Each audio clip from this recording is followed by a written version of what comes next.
ಈಗ ನಿಮ್ಮಂಥವ್ರಿಗೆ of course you had a very ಏನಂತೀರಾ ವೇದಾಂತಿಕ್ ಟ್ರೈನಿಂಗನ್ನು ತೊಗೊಂಡಿದ್ದೀರಿ ಪೇಜಾವರ ಶ್ರೀಗಳ ಜೊತೆಗೆ, ಬನಂಜೆ ಗೋವಿಂದಾಚಾರ್ಯರ ಜೊತೆಗೆ. ಯಾಕಂದರೆ ಅದು ನಿಮ್ಮ ಒಂದು ಗುರಿ ಆಗಿತ್ತು, ಒಂದು ಜೀವನದ ಒಂದು ಏನಂತೀರಾ ಕೋರ್ಸ್ ಆಫ್ ಲೈಫಲ್ಲಿ. ಬಟ್ ಜನಸಾಮಾನ್ಯರಿಗೀಗ ನೋಡೋಣ, ಮಾತಿಗೆ ಆಡು ಭಾಷೆಯಲ್ಲಿ ರಾಮಾಯಣ ಮಹಾಭಾರತ ಬಂದುಬಿಡಿದೆ. ಅಯ್ಯೋ ನಿನ್ನ ದಿನ ಬೆಳಗಾದರೆ ಇದೇ ರಾಮಾಯಣ ಇದ್ದಿದ್ದೆ, ಓ ಮಹಾಭಾರತ ಶುರು ಮಾಡ್ತೀಯಾ, ಈ ಥರ ಬಂದಿದೆಯಾ ಹೊರತು. ಬಟ್ ಅದನ್ನೇ ಇವತ್ತಿಗೆ ನಾನು ಹೇಗೆ ತಿಳ್ಕೋಬೇಕು? ಎಷ್ಟೋ ಜನ ಫಸ್ಟ್ ಆಫ್ ಆಲ್ ಇದು ನಿಜಾನ ಸುಳ್ಳ ಅಂತ ಅಲ್ಲಿನ ಪ್ರಶ್ನೆಗಳು ಇವತ್ತಿಗಿದೆ. ಸೊ ಅದಕ್ಕೆ ತಮ್ಮಂತಹ ಮೇಧಾವಿಗಳು ಏನಂತೀರಿ? ಮೇಧಾವಿ ಅನ್ನೋದಕ್ಕಿಂತ ಅದರ ದಾರಿಯಲ್ಲಿ ಸಾಗಿದವ ಅಂತ ಹೇಳಬಹುದು. ಮೇಧಾವಿ ಅಂತ ನಾವಿನ್ನೇನು ಕರ್ಕೊಳ್ಳೋದು? ಮೇಧ ಅಂದರೆ ನೆನಪಿನ ಶಕ್ತಿ ಇರುವವ ಅಂತ ಮೇಧಾವಿ ಅಂತ ಇರಲಿ. ಅದನ್ನು ಇಂಟೆಲೆಕ್ಟ್ ಅಂತನ್ನುವ ಅರ್ಥದಲ್ಲಿಯೂ ನಾವೇನು ತಗೊಳ್ಳಿಕ್ಕೆ ಬರಲ್ಲ. ಆದರೆ ಒಂದು ಹೇಳ್ತೇನೆ, ಇಂಟರ್ಯಾಕ್ಟ್ ಮಾಡಲೇಬೇಕು. ಅದನ್ನು ತಿಳಿದಿರುವವರ ಜೊತೆಗೆ ಪ್ರಶ್ನೆ ಮಾಡಲೇಬೇಕು. ಏನು ಪ್ರಶ್ನೆ? ಅಲ್ಲ, ಇವಾಗ ರಾಮಾಯಣ ನೀವು ಪುಸ್ತಕ ಇಟ್ಕೊಳ್ಳಿ, ನಾನು ಪುಸ್ತಕ ಇಟ್ಕೋತೀನಿ. ನಾನು ಸುಮ್ಮನೆ ಗಾಳಿಯಲ್ಲಿ ಗುಂಡು ಹೊಡೆದಿದ್ದನ್ನು ಕೇಳಬೇಡಿ.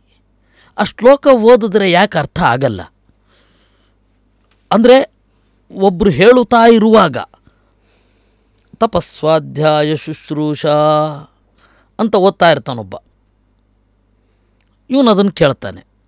ಅಲ್ಲಿ ಬರುವ ಅರ್ಥವನ್ನು ಒಂದು ಸರ್ಗ ಟಿಪ್ಪಣಿ ಮಾಡಿ ಇಟ್ಕೊಂಡ್ರೆ ನೆಕ್ಸ್ಟು ಈ ಶಬ್ದದ ಅರ್ಥ ಇದೇನಾ ಅಂತ ಪ್ರಶ್ನೆ ಬರುತ್ತೆ. ನಾವು ಮೂಲಕ್ಕೆ ಹೋಗ್ತಾ ಇಲ್ಲ.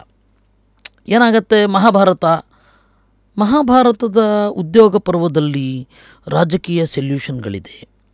ಕೃಷ್ಣನ ಪೊಲಿಟಿಕಲ್ ಇಂಟರ್ಪ್ರಿಟೇಷನ್ಸ್ ಇದೆ ಸಭಾಪರ್ವದಲ್ಲಿ.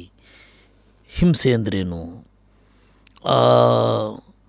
ಅಪರಾಧ ಅಂದ್ರೇನು, ಮುಖ್ಯವಾಗಿ ವನಪರ್ವದಲ್ಲಿ ಅಪರಾಧ ಅಂದರೆ ಏನು? ನೀವು ಯಾವ ಜೂರಿಸ್ಪ್ರುಡೆನ್ಸನ್ನು ಓದಿದ್ರು? ನ್ಯಾಯಶಾಸ್ತ್ರ. ಅಪರಾಧ ಇದೆ ಅಂತ ಹೇಳಲಿಕ್ಕೆ ಬರಲ್ಲ. ನಾವು ಈಗ ಯಾವ ಕನ್ಕ್ಲೂಷನ್ಗೆ ಬಂದಿದ್ದೀವಿ? We came to that conclusion. What is crime ಅಂತಂದರೆ, we say anti constitution is crime ಅಂತ. Is it? ಹೌದಾ? ಆ್ಯಂಟಿ ಕಾನ್ಸ್ಟಿಟ್ಯೂಷನ್ ಎಲ್ಲ ಕ್ರೈಮಾ? ಅಲ್ಲ. ಭೀಮಸೇನ ಹೇಳೋದು ಬೇರೆ ರೀತಿ. ನೋಡಿ, ಜೀವನದಲ್ಲಿರೋದೇ ಮೂರು: ಧರ್ಮ, ಅರ್ಥ, ಕಾಮ. ಧರ್ಮ ಅಂದರೆ ನಮ್ಮ ಕರ್ತವ್ಯ. ಅರ್ಥ ಅಂತಂದರೆ ನಮ್ಮ ಕರ್ತವ್ಯ ಮಾಡಿದ್ದರಿಂದ ಬಂದ ಸಂಪತ್ತು, ಇದನ್ನು ಬಳಸುವ ವಿಧಾನ. ಕಾಮ ಅಂದರೆ ಡಿಸೈರ್ ಅಲ್ಲ. ಡಿಸೈರ್ ಹೌದು, ನಾವು ಬಳಸಬೇಕಾದ ರೀತಿ ಅಂತ. ಅಲ್ಲಿ ಕಾಮ ಅನ್ನೋದಕ್ಕೆ ಇವಾಗ ಬೇರೆಯೇ ಅರ್ಥ ಬಂದ್ಬಿಟ್ಟಿದೆ. ಕಾಮ ಅಂದರೆ ಬಯಕೆ, ಕಮುಕಾಂತವು. ಇವು ಮೂರು, ಧರ್ಮ, ಅರ್ಥ, ಕಾಮ, ಇಷ್ಟೇ ಜಗತ್ತಲ್ಲಿರೋದು. ಎಲ್ಲಿಗೆ ಸುತ್ತು ಬಂದರೂ ಅಲ್ಲಿಗೇನೆ. ಧರ್ಮ, ಅರ್ಥ, ಕಾಮ. ಧರ್ಮ ಅತಿಯಾಗಿ ಅರ್ಥಕಾಮಗಳಿಗೆ ತೊಂದರೆ ಆಗಬಾರ್ದು, ಅದು ಅಪರಾಧ. ಅಂದರೆ ವಿಪರೀತ ಧರ್ಮದ ಮೇಲೇ ಕಾನ್ಸಂಟ್ರೇಟ್ ಮಾಡಿ ನಾನು ಅರ್ಥವನ್ನು ಸ್ವೀಕಾರ ಮಾಡೋಲ್ಲ, ಕಾಮವನ್ನು ಕೊಂದುಕೊಳ್ಕೋತೇನೆ, ಈ ಓವರ್ ನಿಗ್ರಹ, ಇದು ಅಪರಾಧ. ನೀವು ಭಯೋತ್ಪಾದನೆಯನ್ನು ಬೇಕಾದ್ರೆ ಇದರಲ್ಲಿ ಸೇರಿಸಬಹುದು.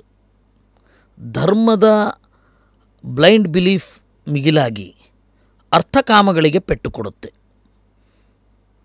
ಜನರಿಗೆ ಸಂಪತ್ತಿನ ಮೂಲ ಇಲ್ಲ, ಒಳ್ಳೆಯ ಸಂಪತ್ತಿಲ್ಲ, ಅವರ ಬದುಕು ಹೀನಾಯವಾಗಿ ಇರುತ್ತೆ, ಬೇಸಿಕ್ ಸೌಲಭ್ಯಗಳು ಇರಲ್ಲ. ಇಲ್ಲಿ ಧರ್ಮ ವಿಪರೀತವಾಗಿ ಮಾಡಿದ್ದರಿಂದಾಗಿ ಅದು ಅಪರಾಧ ಅಂತ. Wake up to fresh ideas. Repose. So ಇದನ್ನು ಬಿಡಿಸಿ ಈಗ 2025 ಲೆಕ್ಕಕ್ಕೆ ಧರ್ಮ, ಅರ್ಥ, ಕಾಮ ಮತ್ತು ಅರ್ಥ ಆಯಿತು. ಧರ್ಮ ಅಂದರೆ ಏನು?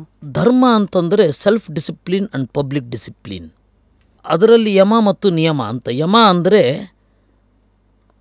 ಪಬ್ಲಿಕ್ ಡಿಸಿಪ್ಲಿನ್, ನಿಯಮ ಅಂತಂದರೆ ಸೆಲ್ಫ್ ಡಿಸಿಪ್ಲಿನ್. ಓಹೋ, ಉದಾಹರಣೆಗೆ ಅಂದರೆ ಒಂದು ಇವತ್ತಿನ ಘಟನೆ ಹೇಳ್ತೇನೆ. ಅಹಿಂಸೆ, ಸತ್ಯ, ಕಳ್ಳತನ ಮಾಡದೇ ಇರೋದು, ಇವೆಲ್ಲ ಪಬ್ಲಿಕ್ ಡಿಸಿಪ್ಲಿನ್. ನೋಡಿ, ನಾವು ಸಿಂಪಲ್ಲಾಗಿ ಒಂದು ಹೇಳ್ತೇನೆ, ಟ್ರಾಫಿಕ್ ರೂಲ್ನ ಫಾಲೋ ಮಾಡಬೇಕು. ಯಾಕೆ? ಹಿಂಸೆ ಆಗಬಾರ್ದು ಅಂತ. ನಾನು ರಾಂಗ್ ಸೈಡಲ್ಲಿ ನುಗ್ಗಿ ಅವನು ಆಚೆಯಿಂದ ಬಂದು ಆಕ್ಸಿಡೆಂಟ್ ಆದರೆ, ಸೊ ಟ್ರಾಫಿಕ್ ಜಾಮ್ ಆದರೂ ನನಗೆ ಕಷ್ಟ. ಹೌದು. ಅದೇ ಅದರಿಂದಾಗಿ ಸಿಂಪಲಾಗಿ ಹೇಳ್ಬೋದು, ನೀವು ಎಲ್ಲ ಕಡೆ ಅನ್ವಯ ಮಾಡ್ಕೊಳ್ಬೋದು. ಅಂದರೆ ಸೂತ್ರಪ್ರಾಯವಾಗಿ, ಜಸ್ಟ್ ಲೈಕ್ ಫಾರ್ಮುಲಾ. ಸೂತ್ರ ಅಂದರೆ ಫಾರ್ಮುಲಾ ರೀತಿಯಲ್ಲಿ ಹೇಳೋದ್ರೆ ಪಬ್ಲಿಕ್ ಡಿಸಿಪ್ಲಿನ್ ಮತ್ತು ಸೆಲ್ಫ್ ಡಿಸಿಪ್ಲಿನ್ ಇದರಡಿಯಲ್ಲಿ ಬರೋದೆಲ್ಲ ಧರ್ಮ. ಆ ಸೆಲ್ಫ್ ಡಿಸಿಪ್ಲಿನಲ್ಲಿ ಬ್ರಹ್ಮಚರ್ಯ, ನಾನು ಚೆನ್ನಾಗಿರ್ಬೇಕಲ್ಲ, ನನಗೆ ಸ್ವಸ್ಥ ಮನಸ್ಸಿರಬೇಕು ಅಂತಂದರೆ ದೇವರಲ್ಲಿ ಒಂದು ಸ್ವಲ್ಪ ಶ್ರದ್ಧೆ, ದೇವರೇನು ಅಂತ ತಿಳ್ಕೊಳ್ಳೋದು, ಮತ್ತು ಅನ್ಯಾಯಗಳನ್ನು ಮಾಡದೇ ಇರೋದು, ಕೆಟ್ಟ ಕೆಲಸ, ಇದೆಲ್ಲ ಏನು ಬರುತ್ತೆ, ನೀತಿನೇ.